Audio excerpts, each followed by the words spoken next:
कि जो करे नफरत की बातें, अरे मौलवी पंडित कोई तो वो है जालिम, वो है जाहिल, वो बड़ा नादान है। कि मिल के रहते हैं जहाँ पर। हमारी गियास साहब अपने जैसे ही बैठे यहाँ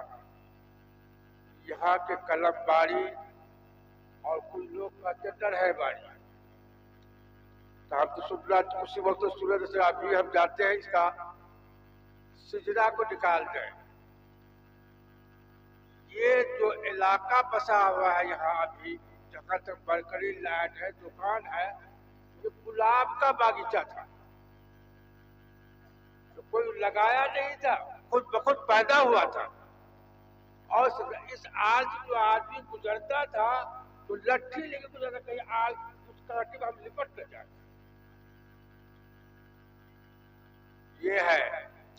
और सबसे बड़ी कुर्बानी किताबली बौसी का, उनको शायद खाप में किसी आदमी ने कहा तो इन मस्जिद की हिफाजत करो। इस बयाबान जंगल में सांप भी निकलता था, बिच्छू भी निकलता था, लेकिन वो आकर इस मस्जिद में रहते थे और एहतिकाफ भी करते थे।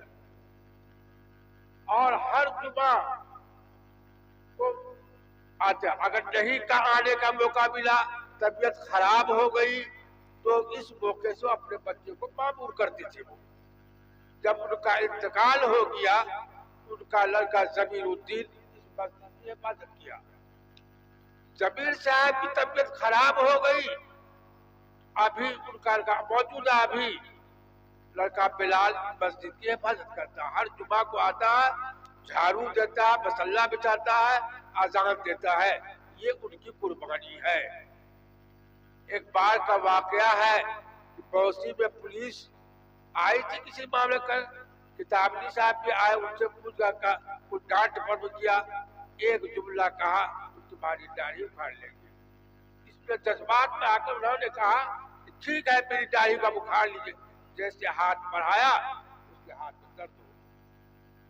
उसने माफी मांगा, कि हमसे गलती हो गई। और इस शेख टोला से आपको सिद्दीक साहब है, उनका इंतकाल हो गया। इस मस्जिद को लगभग 3 बीघा जमीन वक्फ किया है मस्जिद में, जिसकी आमदनी सालाना 12,000 रुपये आता है मस्जिद को। और मस्जिद के फलाह के लिए जो भी काम उससे किया जाता है। अल्लाह ताला से सभी हजरात से दरखास्त है, ये दुआ करें कि उनकी मग़फ़िरत कर दे, उनकी कब्र को अल्लाह नूर से भर दे। और पहले तो सिर्फ जुमा नमाज होती थी, अभी तो ये हाल है कि आते जाते हैं लोग, काश्तकार भी आते हैं, मौका मिला तो आजान दिया और नमाज पढ़ लिया, नहीं तो आजान भी नहीं होती है। और हमारे हाफिज अफरोज कदो काबिज से 3 साल से यहाँ तरावी भी होती है, माशाअल्लाह।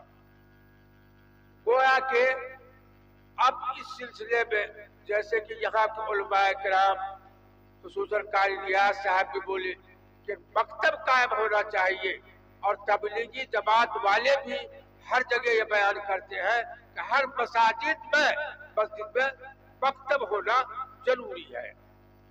आदमी तो समझता नहीं है, आजकल तो चला गया कन्वेंट में। 3-4 साल के बाद छोटी छोटी बच्चे ये नहीं समझे कुरान क्या है। अभी तो कहा तक मैं मीडियम इंग्लिश पढ़ता हूँ, मीडियम हिंदी पढ़ता हूँ, लेकिन कुरान को नहीं जानेगा कि कुरान क्या है।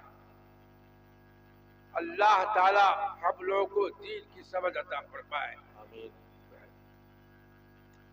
और उसके साथ साथ जुमा की भी पैसा होता है। कभी पहले तो 15 रुपए 20 रुपये नमाज पढ़ने के लिए आदमी आता ही नहीं था।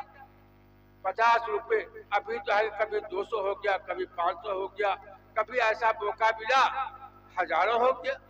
और इस मस्जिद से इस कदर अकीदत है आदमी को, किसी का बच्चा बीमार हो गया, कोई बीमारी में मजबूर है, कोई परेशानी आ गई, तो आकर के मस्जिद मसल्ला दे दिया, कोई पैसा दे दिया, कोई लाकर मिठाई रख दिया। अगर मस्जिद में आदमी नहीं है तो केवाड़ के सामने रख दिया। ये मेरा इस मस्जिद से अकीदत है उनका। और अल्लाह ताला की दी हुई तौफीक से हमको भी जहाँ तक होता है हम मस्जिद को काम को हिस्सा लेते हैं। लेकिन अब हम ये चाहते हैं कि कोई नौजवान खड़ा हो जाए और हमसे हिसाब किताब लेकर के हम उससे बरी हो जाए। अल्लाह ताला हम सभी को इस मामले में तौफीक दे।